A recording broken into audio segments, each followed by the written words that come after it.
ګوتې زما له ګوتو څخه وباسلې، مخ یې واړاوه، په ژړغوني انداز یې وویل: زه یې دې تره زوی ته ورکړم، نور مې په خوله نوم وانخلې. څه تا خو ما سره واده کړې وه چې مړه به شم، خو ستا لاس به پرې نږدم. نن ورځ دې بیا ولې زما له ګوتو ګوتې وباسلې؟ ساته زما مجبوري درکړه، ملک د پښتو دی داسې نه وي چې سبا یا زه د مینې په نوم بدنامۍ کې وژل شوی یم یا یې هم ته وژلی یې. خو مینې، زه له تا څخه بغیر وخت تېرولی نه شم، زه به له تا څخه بغیر مړ شم. هیڅوک د چا لپاره نه مري، له دې وروسته زما او ستا لارې جلا دي. سمه ده، ولاړه شه. هغه روانه شوه. ما یې تر شا لیدل، زه په ګونډو ناست وم، سترګې مې له نمجنو اوښکو ډکې وې. هغې تر دې شاته ونه لیدل چې فنا شوه. ما لکه د لیونیو په څېر په خپل سر خاورې باد کړې او په خاورو کې ولوغړېدم. دا ورځ تېره شوه، ورځ تر بلې مې حالات خرابېدل. د کورنۍ ټول غړي مې په مشکل خبر وو. مشر ورور مې نور دا ځورېدل ونه شو زغملی، نو ځکه یې وویل چې باید سادات پېښور ته بوځو. ټولې کورنۍ ورسره ومنله او زه یې د درملنې لپاره پېښور ته راوستم. شاهد چې زما مشر ورور و، چا ورته په پېښور ښار کې د یو ارواپوه یا سایکالوجست نمبر ورکړی و، هماغه ته یې وروستم. ډاکټر شاهد ته وویل تر څو بیرون ووځي. زه او ډاکټر په خونه کې یوازې پاتې شو. ډاکټر راته وویل: ځوانه، څه مشکل لرې؟ هر څه راته رښتیا رښتیا ووایه، او دا وعده در سره کوم چې ستا د زړه حال احوال باندې به هیڅکله هم ستا کورنۍ خبره نشي. ما په خپلو دماغو کې څېړنه وکړه. پخواني وختونه مې اول خپل ذهن ته راوستل او بیا ډاکټر ته یې په اورولو شروع شوم.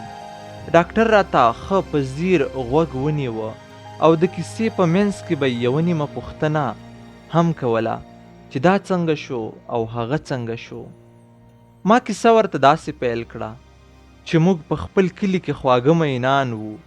زما هغه بیخي زیاته خوښه وه، خو هغې هیڅکله هم زما په خوښولو کې دلچسپي ونه ښوده او په آخر کې راته وویل چې ما هیره کړه او زه یې خپلوانو کې ورکړم.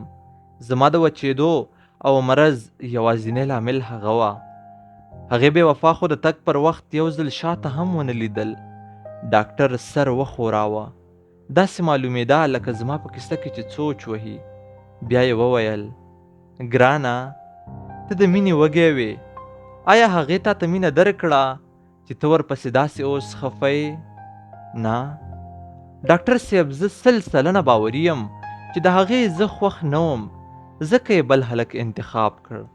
ځکه نن سبا هغه وخت نه دی چې څوک د لور او خور په زور چاته ورکړي. دلته دولت موجود دی، هر څه شته. ډاکټر وویل چې ته ښه پوهېږې هغه بې وفا وه، بیا ولې زړه ورپسې خورې؟ ولې د هغې لپاره خپله ځواني تباه کوې؟ آیا ته نه پوهېږې چې ته صرف د پیسو او شخصیت د نه شتون له وجې پرېښودې؟ که چیرې تا د مینې پر ځای په خپل هدف تمرکز کړی وای او له ځانه د ډاکټر، انجینر یا هم ساینس پوه جوړ کړی وای، نو که چیرې نن ورځ د دې ښایست پر ځای ډېر بدرنګ هم وي او د سر ویښتان دې هم ټول لویدلي وای، نو هغې نجلۍ به ته پرېښی نه وای، ځکه چې تا کولی شول چې بیا د هغې نجلۍ ټول ارمانونه ورپوره کړې. هغه به له تا سره په فرونر کې ګرځېده، خرچې به دې پرې کولې او داسې ژوند جونې له خدایه غواړي. نو که چیرې ته نجلۍ وای، آیا د ځان په رقم بیکاره شخص سره به دې واده کړی وای؟ زه وایم چې اوس هم وخت در باندې تیر نه دی. پوهنتون شروع کړه او له ځانه ستر شخصیت جوړ کړه. که چیرې پیسې دې پیدا کړې او له ځانه دې ستر شخصیت جوړ کړ، نو بیا د هغې مینې په رقم 100 او 1000 مینې په هر کور کې ستا لپاره ناستې دي. او که چیرې په دغه حال وې، نو شاید ډېر ژر دې پښې ګور ته ورسیږي او بیا به مینه وایي شکر چې ورسره مې واده کړی نه دی، ګنې اوس به د کونډې په نوم یادېدم. ته مینې ته دا ثابته کړه چې هغې ستا په پرېښودلو ډېره ستره غلطي کړې ده. له هغې وروسته مې دماغ برابر شول، په کار کولو مې شروع وکړه. په ننګرهار ښار کې د یوې دواخانې سره شاګرد شوم. سپین غر پوهنتون کې مې طب شروع کړ.